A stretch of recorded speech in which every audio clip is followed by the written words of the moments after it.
So we're going to do the story of Samson today.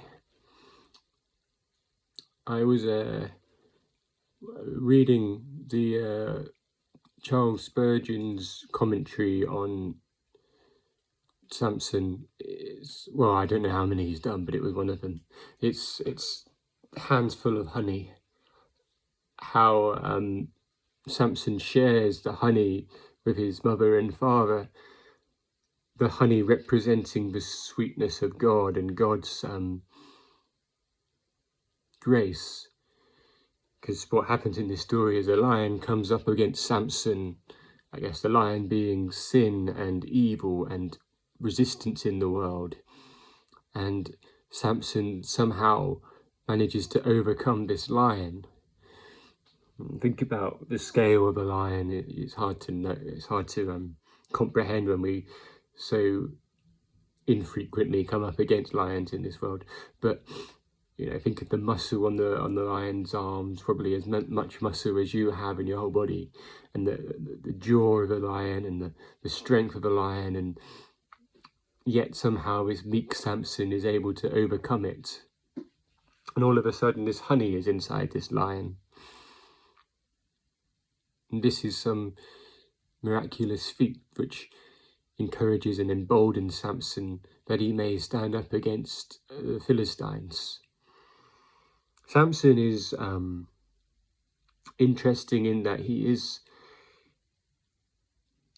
one conviction really, I think, is warring against the Philistines. He is described to be quite violent, and yet he is one of God's chosen people. And we run into this issue again with violence being done for the sake of God, and the moral nature of the dubious nature of this moral situation. Now I'm going to try and pick out the parts which are relevant rather than reading the whole thing, because I think it will take a while. You can read it yourself anyway, but we'll see how we go. I need my pen. I've got it in my hand. So I want to talk about his hair to begin with. So again, the children of Israel did evil in the sight of the Lord, and the Lord delivered them into the hands of the Philistines for 40 years. So they are in the hands of the Philistines, under the oppression of the Philistines, and the people of Israel are wanting to free themselves from these chains and become their own nation again.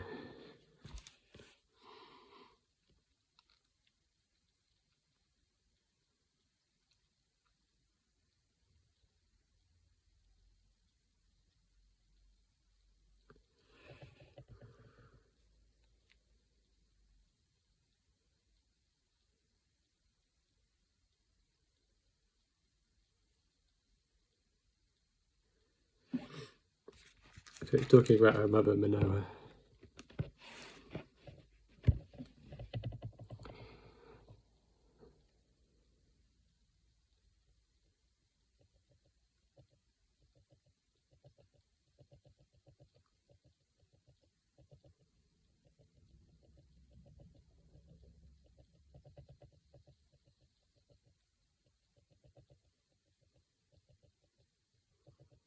So verse 24:13. So the woman bore a son and called his name Samson, and the child grew, and the Lord blessed him. And the Spirit of the Lord began to move upon him at Manadan, between Zorah and Eshtaol. So there's a story here about how the Lord sort of blesses this woman Manoah, and her husband sort of is a bit confused about it and in doubt, and they're wondering, is the Lord coming to rebuke us? And what the Lord is actually coming to do is give them Samson, who's going to be a judge. And then what the story does is it all of a sudden jumps to Samson's first conquest, if you will, or his situation with the lion. And so there's this big section here with time which is missing. I don't know what that suggests. In a way, it sort of reminds me of Christ, in that Christ doesn't start his actual prophetic ministry until he's 33 or 30 years old. So there's all this time where we don't know anything about Christ. And so in a way, Samson is being presented to me as this Christ figure.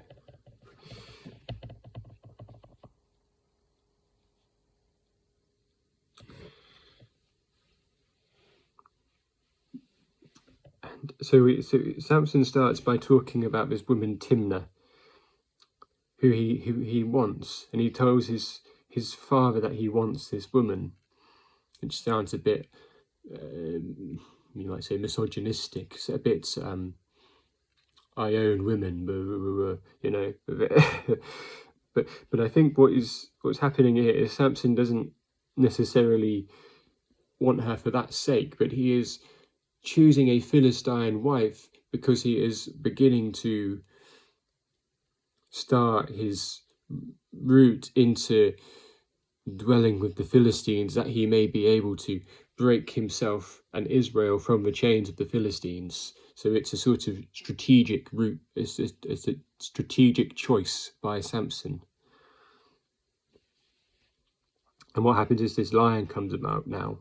So he goes down to Timnah.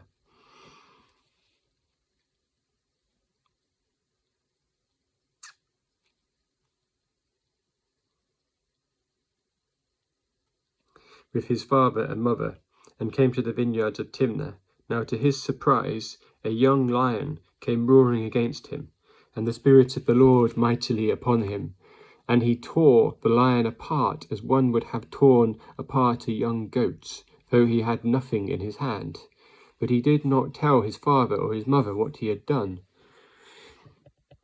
And he went down and talked with the woman, and she pleased Samson well. After some time he returned to get her. He turned aside to see the carcass of the lion, and behold, a swarm of bees and honey were in the carcass of the lion. He took some of it in his hands, and went along eating. And when he came to his father and mother, he gave some to them, and they also ate. But he did not tell them that he had taken the honey out of the carcass of the lion. And then they come to the Philistines, and they give them, and Samson gives them this riddle. Out of the eater came something to eat, and out of the strong came something sweet. And so they're sort of bartering for this woman, and he's giving them this riddle. What does he say? Explain 3 days, but if you cannot explain it, then Samson said to them, let me pose a riddle to you.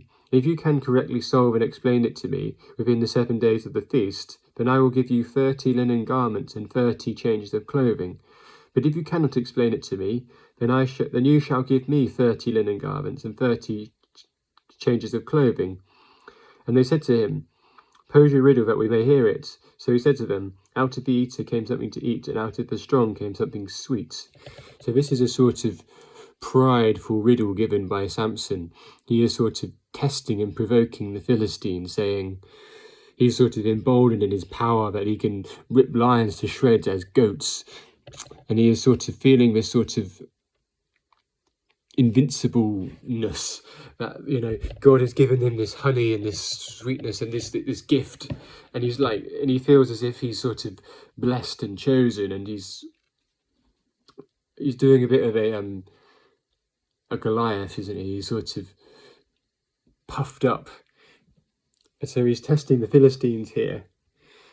And of course, what happens is they can't break him for his strength, but they break him for his love of women and his lust. And this woman who he's taken presses him because she's being threatened, and she presses him so hard and wears him down so hard that this is a weakness within Samson, which is being taken advantage of, and the Philistines overcome Samson in this way.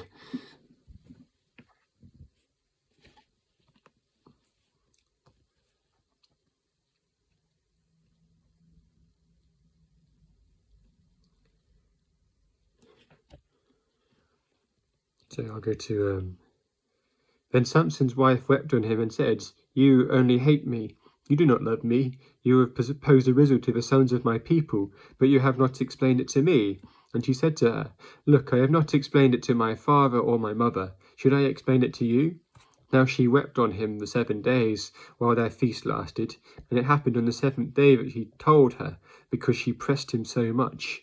Then she explained the riddle to the sons of her people. And then, so the Philistines tell him the riddle.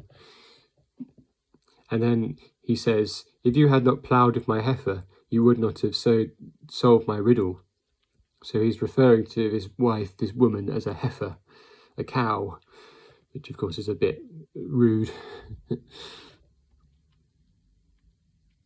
Then the Spirit of the Lord came upon him mightily, and he went down to Ashkelon, and killed 30 of their men, and took apparel and gave the changes of clothing to those who had explained the riddle. So his anger was aroused, and he went up back to his father's house.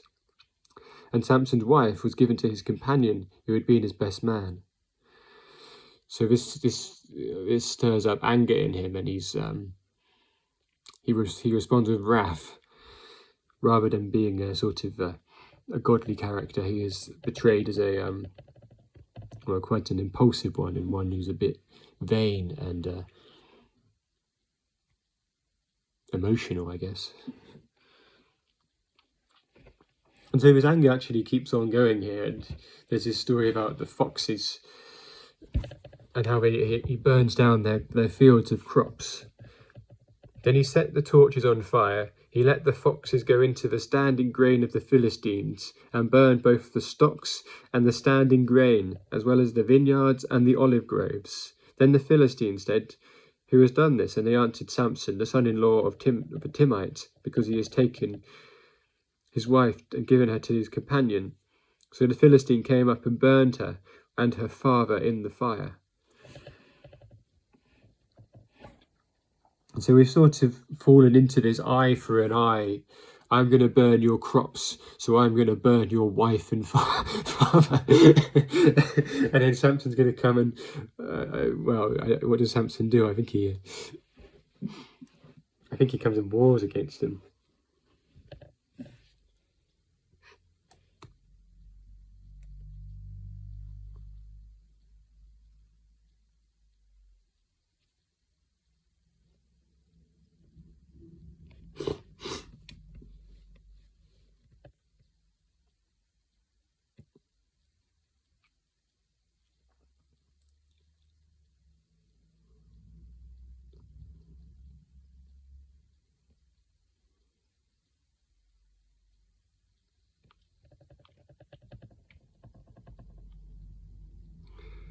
So what happens is this anger and sort of law of retaliation leads to Samson being arrested by the Philistines, and he becomes a sort of laughingstock for the Philistines.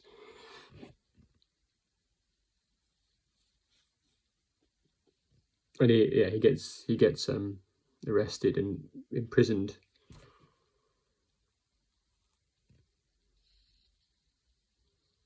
And with Samson, with the jawbone of a donkey, kills 1,000 men.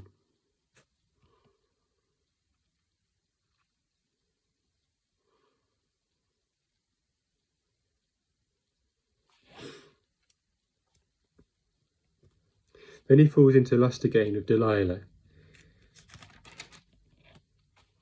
And the Philistines are keen to stop him, because he's done all these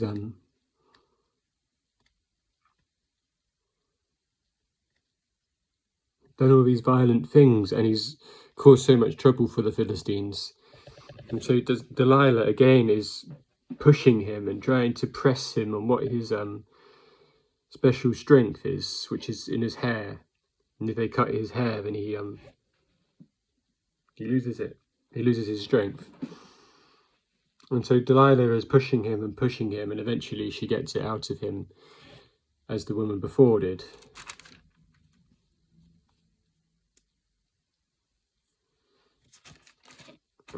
And so again, Samson gets imprisoned and is made a laughingstock again. And then we get to the ending of this, where Samson inadvertently, through the work of God, not through the work of himself, does end up destroying the Philistines. They are in this temple, and the Philistines are all being merry and drinking and celebrating and making fun of Samson up there in chains, sort of. I've got a Tai Lung figure in my head, sort of, yeah, and he pushes against these pillars which are holding up this big, that like your normal sort of Greek Acropolis sort of building. You've got the pillars, and then you've got the triangle there, and it's like steps up, and it's on a bit of a like a cornerstone, and so he's pushing on these pillars, and by the work of God, the pillars collapse, and the whole roof comes in and squashes the Philistines. And in Samson's death, he saves Israel from the Philistines, because they're all killed under this roof.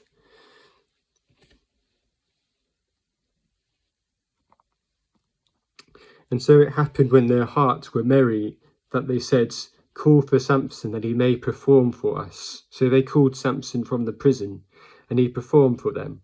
And they stationed him between the pillars.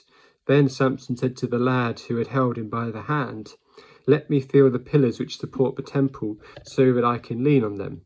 Now the temple was full of men and women, and all the lords of the Philistines were about 3,000 men and women on the roof, watching while Samson performed. Then the Samson called to the Lord, saying, "Lord God, remember me, I pray. Strengthen me, I pray, just this once, God, that I may with one bow take vengeance on the Philistines with my 2 eyes." And Samson took hold of the 2 middle pillars which supported the temple, and he placed himself against them, and one on his right and the other on his left. And Samson said, "Let me die with the Philistines." And he pushed with all his might, and the temple fell on the lords and on all the people who were in it. So the dead that he killed at his death were more than he had killed in his life. And his brothers and all his father's household came down and took him and brought him and buried him between Zorah and Ashkelon, Ashketol, in the tomb of his father Manoah, and he had judged Israel 20 years.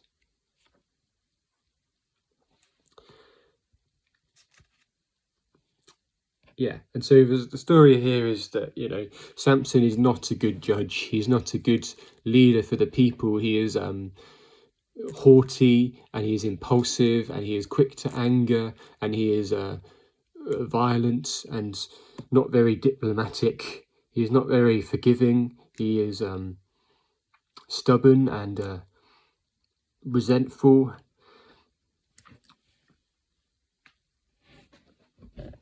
And I suppose he put Israel through a lot of strife and pain for his own pride.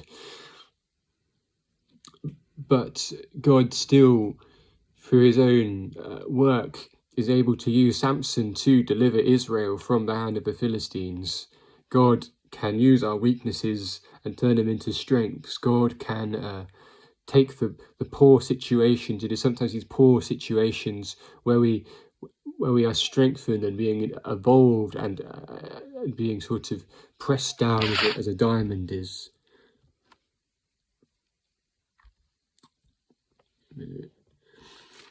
This is the Spurgeon quote. "By all these we are weaned from earth and made to hunger for that eternal glory which is yet to be revealed, of which we may truly say, no lion shall be there, neither shall any ravenous beast go thereon. These present evils are for our future goods, their terror is our teaching. Trials are sent us for such the same reason, as the Canaanites were permitted to live in the Holy Land, that Israel might learn war and be equipped for battles against foreign foes." So the story is, we are put through these trials, we are given this sort of empathy and understanding for poverty and strife and war, so that we may know, so that we may hunger for a world without it, a peace, a eternal sort of security and strength, a pleasure which is always sort of growing and sort of adds to our health and makes us richer and better, and not a pleasure which sort of decays at us and causes rot on the inside and idolatry and turning away from the things of the soul, the things that make us alive and good. And so the story of Samson is really this sort of putting Israel through this trial again, and yet God showing his glory and his majesty in the midst of that trial. And I think the book of Judges generally reflects that, because all the judges are involved in war. They're all sort of dealing with fractions and issues of pride and tribalism. And yet God so many times does these sort of miraculous works on his judges so that they save Israel again and again and again. And he is proving through the book of Judges his forgiveness, his grace, his strength, his power, and he is showing Israel how to address the outside world. And it's interesting that God placed Israel around all these other tribes. It's as if he is showing that though Israel is oppressed on every side, everyone is sort of seeking to take over this rich country, this important chosen country. God will not let them. God will not let Israel be oppressed. This is sort of the message of the Judges.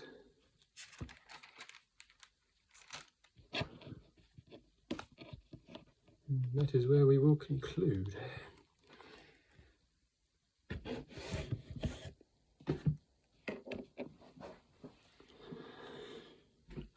Lord, we thank you for your love, for your